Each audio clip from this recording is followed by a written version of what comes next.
하나님 말씀은 신약성경 마가복음 5장 21절에서 43절. 믿음이란 무엇인가? 믿음에 대해서 오늘 말씀을 나누길 바랍니다. 오늘 본문에는 두 인물이 엉켜 있습니다. 이 두 사건이 엉켜 있는 이유는 두 사건이 굉장히 다른 인물이 등장하는 것 같지만 결국은 한 가지 얘기를 하고 있다라는 거예요. 그 하고 있는 얘기는 뭐냐? 바로 믿음에 관해서 이제 얘기를 하고 있습니다. 혈루증 여자가 등장을 하고 회당장 야이로와 그 딸이 등장을 합니다. 여기 표를 보시면은 어떤 공통점이 있는가 여러분께서 화면을 보시면 이제 알 수 있는데, 이 혈루증 여자 이야기와 회당장 야이로의 딸 이야기는 이런 공통점이 있습니다. 첫째로 둘 다 구원에 대해서 말을 하고 있습니다. 혈루증 여자에게 예수님이 이렇게 말씀하시죠. 네 믿음이 너를 구원하였으니. 회당장 야이로의 아버지가 예수님께 이렇게 간청하죠. 내 딸을 구원을 받아 살게 하소서. 둘 다 구원을 얘기하고 있죠. 또 하나의 공통점은 둘 다 믿음에 대해서 얘기를 하고 있습니다. 혈루증 여자에게 예수님이 이렇게 말씀하십니다. 네 믿음이 너를 구원했으니. 그리고 회당장 야이로와 그 주변에 있는 사람들에게 예수님께서 이렇게 말씀하시죠. 믿기만 하라. 똑같이 믿음을 얘기하고 있죠.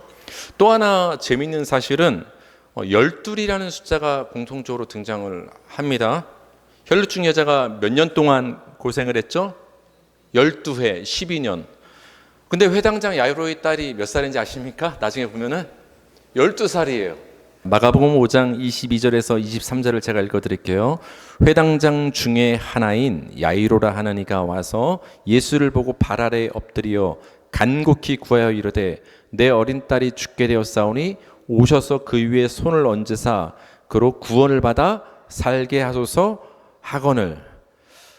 회당장 야이로가 예수님 앞에 와서 엎드려서 간구를 합니다. 내 딸이 지금 죽어갑니다. 내 딸을 구원해서 살려달라고 예수님께 간청을 합니다. 그리고 나서 장면이 좀 갑자기 바뀝니다. 왜냐하면은 이 회당장 야이로가 그 딸이 누워있는 집까지 예수님을 지금 모시고 가는 과정이고, 많은 무리가 지금 예수님을 에워싸고 지금 가는 과정입니다. 그런 집에 가는 과정 중에 한 여인을 또 만나게 됩니다. 그리고 나서 회당장 야이로의 집에 도착을 하게 됩니다. 그래서 이야기가 어떤 순서로 진행을 되냐면은 회당장 야이로와 예수님께서 처음 만나고 길을 가는 중에, 그리고 나서 혈루증 여자를 만나고 회당장 야이로의 집에 가서 회당장 야이로의 딸을 만나는 식으로 이야기가 진행이 됩니다. 우리 마가복음 5장 24절에서 26절 같이 읽어볼게요. 시작. 이에 그와 함께 가실새 큰 무리가 따라가며 에워싸 밀더라. 12해를 혈루증으로 앓아온 여자가 있어 많은 의사에게 많은 괴로움을 받았고 가진 것도 다 허비하였을 때 아무 효험이 없고 도리어 더 중하였던 차례. 그러니까 예수님이 가는 곳에는 굉장히 많은 사람들이 항상 밀집하고 거의 끼어들 틈이 없이 예수님을 에워싸서 군중들이 예수님을 따라 다녔습니다. 지금도 이제 야이로의 집에 예수님을 모시고 가는 중에 굉장히 많은 무리가 예수님을 따라가는 상황이었죠. 근데 그 무리 중에 한 여자가 이제 등장을 하는 거예요. 그 여자가 어떤 여자였냐? 혈루증, 즉 유출병을 앓고 있는 여자인데 자그마치 12년 동안 혈루증으로 굉장히 괴로움을 당해오던 여자가 등장을 합니다. 레위기서 성경을 보면 이 혈루증 유출병은 부정한 것으로 여겨졌어요. 부정하기 때문에 다른 사람과의 접촉이 제한되는 거예요. 사회에서 격리된다라는 것은 굉장히 괴롭고 외롭고 힘든 일인 거예요. 그러니까 부정하게 여겨졌던 이 유출병, 혈루증을 앓고 있던 이 여자는, 여기는 자세히 성경에 기록되어 있지 않지만 아마 심하면 가족으로부터, 사회로부터 격리된 삶을 살 수밖에 없었던 여자가 이 혈루증 여자였음을 우리는 알 수가 있습니다.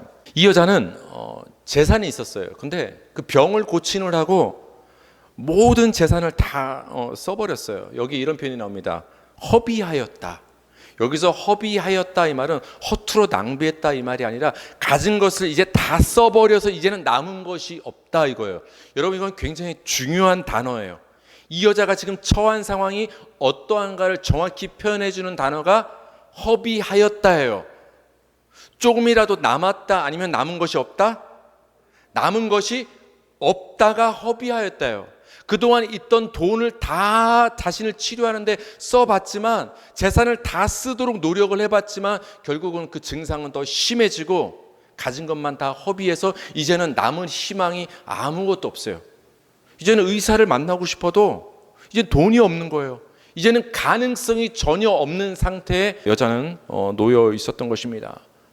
이 여자의 모습은 바로 우리 인간의 모습이라고 했죠. 우리의 모습.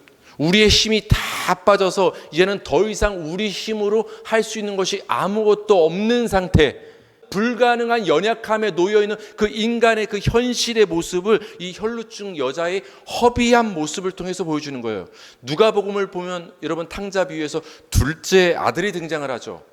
그 모습도 혈루증 여자의 모습과 사실은 똑같아요.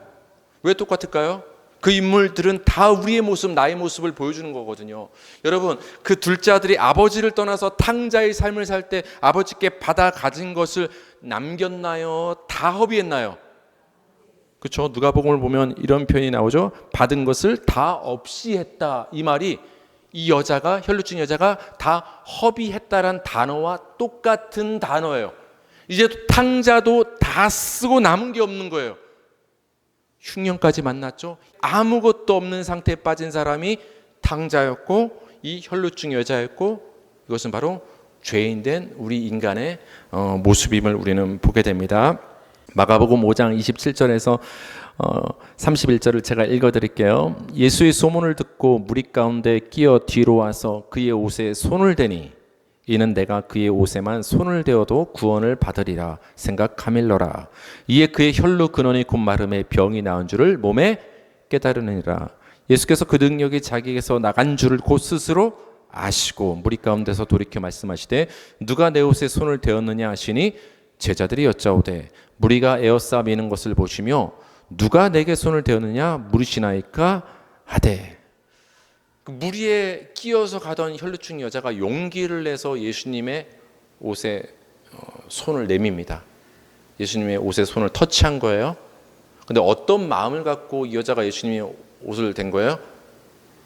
옷에만 대도 내가 안숙기도는 뒤로 하고 옷에만 대도 내가 이 혈루증이 나을 것이다. 이 혈루증 여자가 그 많은 사람 가운데서 예수님을 대면하기는 너무 쉽지 않으니까 손이라도 뻗어서 예수님 옷자락을 만졌는데, 왜 그 중심은 뭐였냐? 이 옷자락만 만져도 나는 병이 나을 것을 믿습니다라는 믿음으로 잡은 거예요. 근데 여러분, 이렇게 해서는 안 됐어요. 왜 그러냐면 이 여자는 지금 무슨 병을 앓고 있어요? 혈루증, 유출병. 율법에서 이것은 부정한 것. 그럼 그 사람 몸만 부정한 것이 아니라 그 사람이 컵을 만졌으면 이것도 부정한 것. 이것도 구분해야 되고요. 그 사람이 앉았던 자리는 부정한 자리. 그게 그렇게 취급받았거든요. 그러니까 사람들로부터 격리하고 당연히 물건과도 격리가 됐던 그 유출병 환자가 당연히 예수님을 만지고 사람과 대면하면 안 되는 거예요. 근데 지금 율법을 어떻게 보면 어기고 예수님을 지금 만지고 있는 거예요. 근데 정말 놀라운 일이 일어났습니다. 예수님의 옷자락에 그 여자가 손을 딱 대는 순간 그 여자가 깨달은 거예요. 몸에서 혈루 근원이 말라버리는 거. 그러니까 피가 나오는데 그 피 근원이 아예 말라서 이제 완전히 피가 멈춘 거를 여자가 스스로 아는 거예요. 여러분, 우리가 아파봤잖아요. 아프면 누가 가장 잘 알아요? 의사 선생님이 가장 잘 알지만 솔직히 내가 가장 잘 알지 않나요? 이 여자가 안 거예요. 이상하다. 내 몸이 뭔가 마른다. 치료된 것 같다. 아니, 치료된 것 같다가 이거 치료됐네. 여자가 자기 몸이 깨달았어요. 여러분, 여기 굉장히 중요한 편이 29절 끄트머리 나오는데, 몸에 깨달으니라. 그러니까 느낌상으로 이거 나은 것 같네가 아니라 자기 몸이 느낀 거예요. 우리가 아프면 몸이 느끼잖아요. 몸이 나은 걸 느낀 거예요. 근데 여러분, 더 놀라운 사실은 예수님도 느끼셨어요. 예수님도. 이게 굉장히 재밌고 은혜가 되는 부분인데요. 30절 앞에 보면 이렇게 나왔죠. 예수께서 그 능력이 자기에게서 나간 줄을 곧 스스로 아시고. 여러분, 지금 예수님을 에워싼 사람이 얼마나 많은 줄 아세요? 예수님이 지금 막 밀쳐지면서 막 가는 상황이에요. 그럼 여러분, 누가 예수님한테 지금 손을 댔는지 그 누가 알아요? 여러분, 명동 한번 사람 많을 때 지나다니면 사람들 막 이렇게 가잖아요. 누가 나한테 닿는지 그거 알 수 있어요? 그러니까 누가 치고 지나갔나 보다지. 그렇죠? 예수님도 지금 많은 무리가 예수님을 밀치며 가니까 누가 됐는지 알기 힘들어요. 그러니까 제자들이 예수님께 좀 굉장히 의아해하며 질문하는 거예요. 아니, 예수님 지금 질문이라고 하십니까? 이렇게 많은 사람이 지금 우리를 밀치고 막 이렇게 길을 가고 있는데 누가 내 옷에 손을 댔냐고 질문하시는 게 그게 말이 되는 질문입니까? 근데 그렇지 않아요. 그렇지 않아요. 예수님은 아셨어요. 많고 많은 사람 중에 누가 자기 옷에 손을 댄지 예수님은 콕 집어서 아셨어요. 혈루증 여자가 그 많은 사람 중에 예수님의 옷에 손을 댄 것을 콕 집어서 예수님이 놓치지 않고 아셨던 것처럼 예수님은 여러분 한 분 한 분을 놓치지 않고 아시는 거예요. 여러분, 은혜가 되지 않아요? 예수님이 우리를 외면하시는 것이 아니라 혈루증 여자를 예수님께서 콕 집어서 아신 것처럼 여러분 한 분 한 분의 형편과 여러분의 마음과 믿음을 예수님은 놓치지 않고 아시고 응답하시는 분이 예수님이라는 거예요. 예수님도 아셨고 그 여자도 몸에 깨달은 거예요. 이걸 다르게 표현하면 이렇게 말할 수 있는 거예요. 은혜는 은혜를 준 자가 하는 것이고 은혜를 받은 자가 하는 것이다. 제자들은 몰랐어요. 그 많은 무리가 지금 이런 일이 벌어진 줄 알겠어요? 누구만 한 거예요? 예수님만 알고 여자만 한 거예요. 여러분, 은혜는 예수님만 알고 여러분 당사자만 아는 거예요. 그게 은혜예요, 여러분. 은혜. 우리 마가복음 5장 32절에서 34절 읽겠습니다. 시작. 예수께서 이 일 행한 여자를 보려고 둘러보시니 여자가 자기에게 이루어진 일을 알고 두려워하며 떨며 와서 그 앞에 엎드려 모든 사실을 여쭈니 예수께서 이르시되 딸아, 네 믿음이 너를 구원하였으니 평안히 가라. 네 병에서 놓여 건강할지니라. 아멘. 예수님이 이렇게 둘러보시니까 이 여자가 이제 놀란 마음을 갖고 예수님께 자초지종을 이제 말씀을 드리는 겁니다. 그때 예수님이 이 여자에게 이렇게 선포를 하시는 거죠. 네 믿음이 너를 구원하였다. 드디어 이제 믿음이라는 주제가 이제 등장을 합니다. 이걸 봤을 때 우리는 성경에 이런 혈루증 여자의 사건이 기록된 것은 단순히 이 세상을 살면서 우리 육신을 치료하는 이야기가 우선적인 것이 아니라 이 사건을 통해서 믿음을 말씀하고 싶으신 것이구나. 물론 주님은 우리의 병든 몸을 치료하시는 능력의 주님인 줄 믿습니다. 믿지만 그것보다 더 우선인 거 뭐냐? 이 과정을 통해서 믿음을 깨달으시길 하나님은 원하시는 거예요. 그러니까 믿음을 제쳐놓고 육신의 병 고침의 문제만 접근하면 그거는 본질을 놓치는 게 되는 것입니다. 여러분, 믿음이 무엇입니까? 제가 아마 여러분께 귀가 닳도록 믿음을 얘기했을 거예요. 귀가 닳도록. 근데 여전히 믿음을 오해하시는 분들이 굉장히 많아요. 믿음을 내가 뭔가를 하는 것으로 자꾸만 믿음을 내 행위와 연결시키는 경우가 많아요. 바리새인들이 그랬거든요. 11조를 내가 냈지 않았습니까, 주님? 일주일에 2번 금식하지 않았습니까? 내가 구제하지 않았습니까? 어떤 내 삶과 내 행위를 믿음과 연결시키는 것이 인간의 착각이에요. 그러나 여러분, 믿음은 이 혈루증 여자의 사건을 통해서 두 가지 관점에서 믿음은 이것이다 라고 얘기할 수 있는데, 먼저 하나님의 관점에서 믿음을 얘기할 수 있는데, 믿음은 무엇이냐? 30절 우리 앞부분만 한번 읽어볼까요? 30절 앞부분 시작. 예수께서 그 능력이 자기에게서 나간 줄 곧 알고. 지금 예수님한테서 능력이 나갔습니다. 예수님의 능력이 나갔고 하나님의 능력이 나가서 그 능력이 누구 안으로 들어갔겠어요? 혈루증 여자 안으로 들어가서 그 능력이 혈루증 여자 안에서 역사에서 혈루병을 마르게 만든 거 아닙니까? 하나님의 관점에서 볼 때 믿음은 뭐냐? 능력 없는, 할 수 없는 그 인간 안에서 역사하시는 그 하나님의 능력이 믿음인 거예요. 내 행위가 믿음이 아니라 하나님의 능력이 믿음인 거예요. 혈루증 여자는 다 허비하였기 때문에 이제는 스스로 할 수 있는 것이 아무것도 없는 거예요. 능력이 없는 거예요. 힘없는, 능력 없는 그 여자 안에 들어가서 그 여자 안에서 일하시고 역사하시는 그 예수의 능력을 우리는 믿음이라고 하는 거예요. 그 하나님의 능력이 혈루증 여자 안에 들어왔을 때 그게 혈루증 여자의 믿음이라고 얘기하는 거예요. 무슨 말인지 아시겠어요? 믿음의 관점을 하나님의 관점에서 우리는 볼 필요가 있습니다. 다음으로 우리 인간의 관점에서 믿음은 나의 할 수 없음을 인정하고 하나님만이 하실 수 있음을 인정하는 게 믿음이에요. 나의 99%를 내려놓는 것이 아니라 나의 100%를 내려놓는 게 믿음이에요. 그래서 이 표현이 나온 거예요. 이 여자가 재산을 1,000만 원 남겨놨나요? 아니면 다 썼나요? 1,000만 원 있을 때 예수님 만날 수 있었을까요? 그거 갖고 의사들 만나느라고 아직 예수님 만날 시간 없거든요. 다 쓰고 나니까, 자기 능력 다 허비하고 나니까 그때 예수님을 보게 되고 예수님의 능력을 경험하는 거예요. 그렇죠? 나의 무능함에서 믿음이 연결되는 거예요. 내가 할 수 없음을 인정하고 나를 내려놓고 예수님만이 할 수 있습니다. 그게 믿음인 거예요. 그게 믿음. 예수님은 혈루증 여자에게 마지막으로 이렇게 인사를 하셨습니다. 평안히 가라.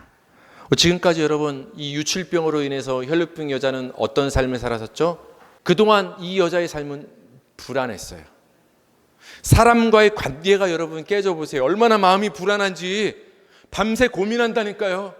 왜 저 사람이 나에게 이런 눈빛을 보내고 이런 표정을 하고 이런 말을 했고 내가 저 사람의 마음을 돌리려면 어떻게 해야 될까? 여러분 이거 고민한 적 없으세요? 전 굉장히 많은데 불안해요. 하루 종일. 아니 평생 괴로워요. 누군가 관계가 불편하면 평안이 깨져요. 관계가 깨지면 불안한 거예요. 이 여자 사람들과의 단절로 굉장히 불안한 삶을 산 게 이 여자예요. 근데 지금 이랬던 여자에게 예수님께서 마지막 뭐라고 인사하십니까? 평안히 가라. 평안을 선포합니다. 이 평안을 우리가 가끔 제가 카톡으로 여러분께 드리는 인사말이에요. 구약으로 말하면 샬롬 이 말이에요.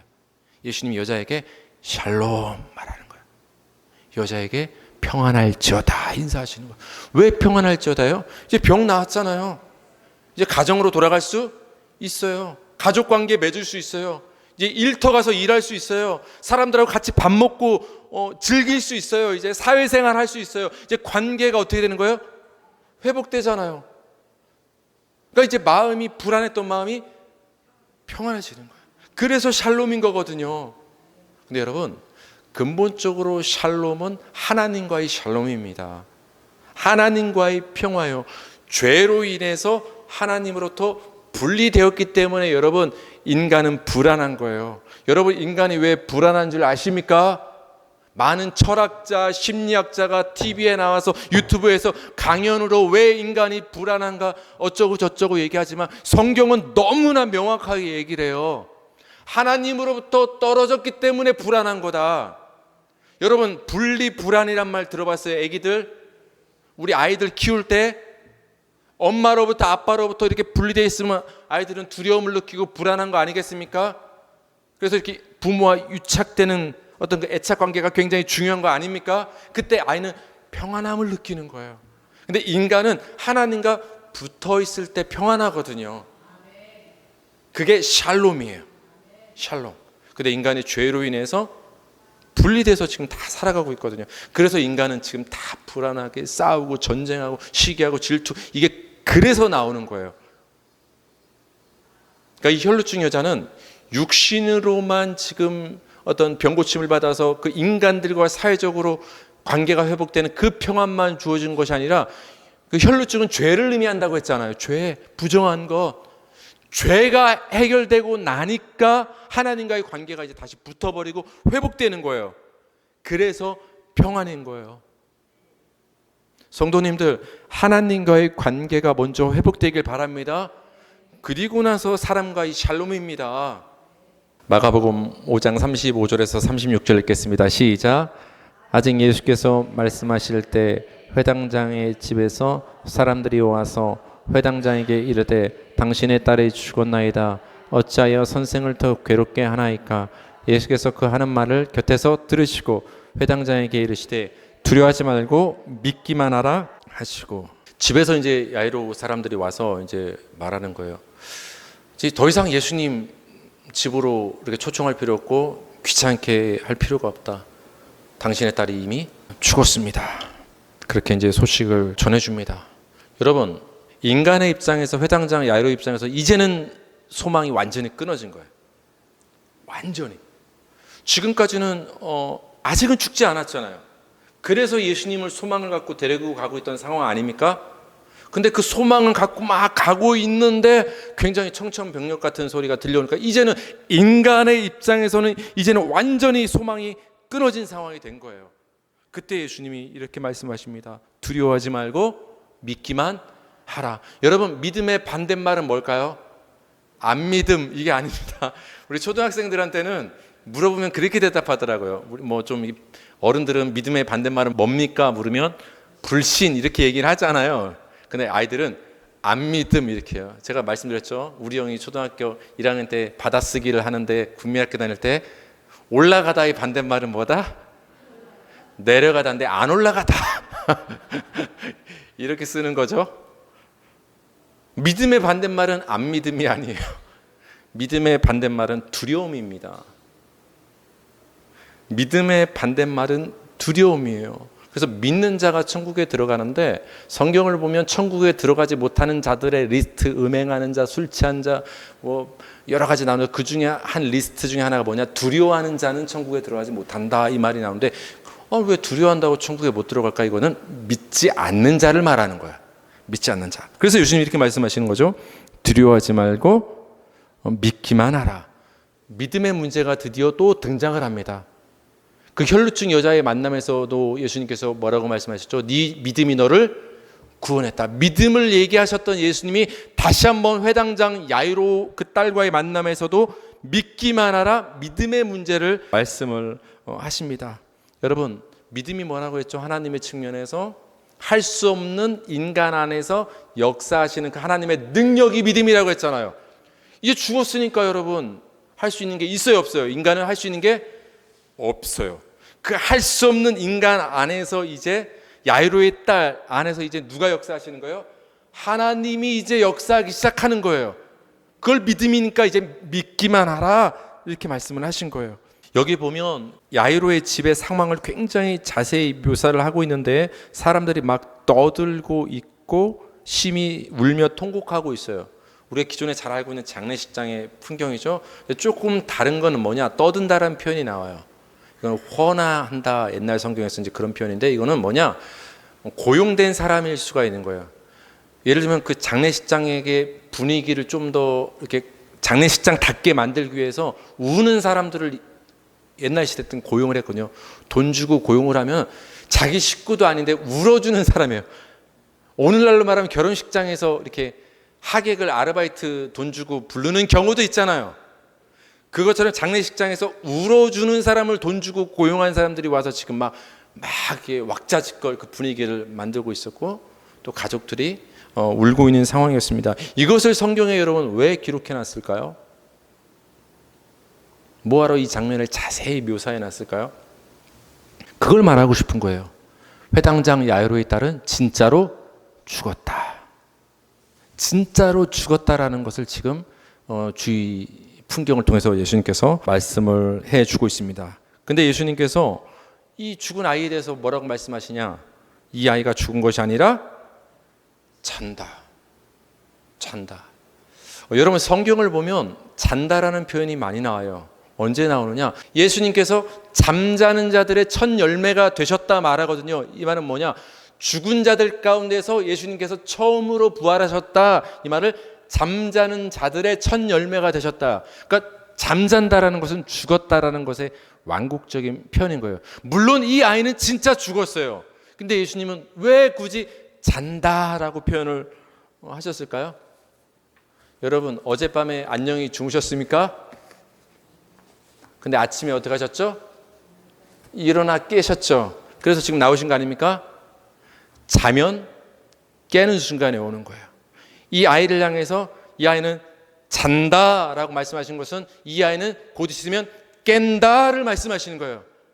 너희가 봤을 땐 죽었다로 끝났지만 내가 봤을 때는 내 능력의 눈으로 봤을 때 이 아이는 자는 데서 멈추는 것이 아니라 자는 자가 깰 때가 오는 것처럼 이 아이는 곧 살아난다를 예수님께서 잔다라는 말씀을 통해서 지금 표현을 해 주시는 것이에요. 우리 마지막으로 마가복음 5장 41절에서 43절 읽겠습니다. 시작. 그 아이의 손을 잡고 이르시되 달리다고 마시니 번역하면 곧 내가 내게 말하노니 소녀야 일어나라 하심이라. 소녀가 곧 일어나서 걸으니 나이가 12살이라. 사람들이 곧 크게 놀라거늘 예수께서 이 일을 아무도 알지 못하게 하라고 그들을 많이 경계하시고 이에 소녀에게 먹을 것을 주라 하시니라. 손을 잡고서 달리다굼. 우리 아까 찬양 불렀는데 일어나라 이 말이에요. 정말로 일어났어요. 여러분, 혈루증 여자랑 똑같지 않나요? 예수님이 옷자락에 손을 대니까 여자가 손을 댄 것 같지만 결국은 예수님이 그 여자를 만져주신 겁니다. 그러니까 바로 혈루 근원이 나은 것처럼 지금 예수님께서 아이의 손을 잡아 일으키시니까 바로 살아나는 거예요. 똑같은 역사가 일어나는 거예요. 그러니까 혈루증 여자 안에서 역사하신 그 예수님의 능력, 그 믿음이 지금 누구 안에서도 역사하는 거예요? 회당장 야이로의 딸 그 안에서도 역사해서 일으켜 주시는 거예요. 일으켜 주시는 거. 그러면서 예수님께서 소녀에게 뭘 갖다 주라고 말씀하시죠? 먹을 것을. 좀 이해가 안 가요. 막 굉장히 앓다가 생물학적으로 정말 죽었다가 지금 이제 겨우 살아난 아이인데 먹을 거 갖다 주면 이거 미음을 갖다 주고 좀 그래야 되는데 예수님이 왜 먹을 걸 갖다 주라 이렇게 하셨을까? 이런 생각 안 들어요? 왜 먹을 것을 갖다 주라고 하셨을까요? 이거 말하고 싶은 거예요. 이 여자애가 배고프다를 말하고 싶은 게 아니라 이 여자는 먹을 정도로 분명히 살아났다를 지금 말하는 거예요. 이 아이는 진짜 살아났다. 그거를 먹을 걸 갖다 주라. 먹을 걸 먹을 정도로 살아났다. 죽었던 아이가. 그 표현을 통해서 지금 말씀을 해 주시는 거예요. 혈루증 여자와 회당장 야이로에게는 공통점이 있어요. 제가 결론적으로 여러분께 말씀드리고 싶은 거예요. 둘 다 이제는 아무것도 할 수 없는 모든 가능성이 사라진 희망이 없는 상황에 놓였던 것이 이 여자였고 이 회당장 야이로의 딸의 상태였다라는 거예요. 이젠 더 이상 할 수 있는 것이 없는 거예요. 근데 여러분, 이렇게 인간의 가진 것이 모두 허비된 상황, 이제 손을 내려놓은 상황, 힘이 빠진 상황, 조금의 희망도 남아있지 않는 상황은 바로 하나님과 예수님의 능력이 역사하시는 순간이라는 거예요. 그게 그 순간이에요. 그래서 여러분, 성경을 보면 그때 다 예수님을 만나요. 사마리아 여자가 언제 예수님을 만나요? 남편이 잘해주고 사는 게 문제였고 행복할 때 예수님 만나나요?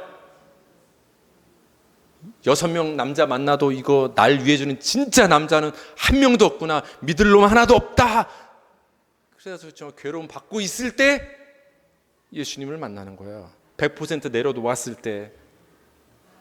그렇죠? 그때 믿음이 역사하는 거예요. 그러니까 여러분, 이 말씀을 오해해서 그래요? 목사님? 그럼 제가 가진 것 지금 다 팔고 내려놓고 주님 역사하길 바랍니다. 그게 아니라 우리 마음의 중심을 말하는 거예요. 내가 할 수 있는 것이 아무것도 없습니다. 예수님 도와주세요. 주님만이 할 수 있습니다. 그게 믿음의 순간이고 그 순간이 비로소 하나님의 능력이 내 안에서 역사하는 순간이 되는 거예요. 여러분, 혈루증 여자와 회당장 야이로의 딸 안에서 역사하신 하나님의 그 능력이 지금도 여러분 안에서 역사하고 계신 줄 믿으시기 바랍니다. 그 하나님의 능력이 여러분의 상한 심령을 치유하시고 병든 몸을 고치시고 시험에 든 자를 일으켜 세우시고 불안한 마음에 평안과 샬롬을 주시는 그 하나님의 역사가 여러분의 삶 가운데 주어지기를 주님의 이름으로 축복합니다.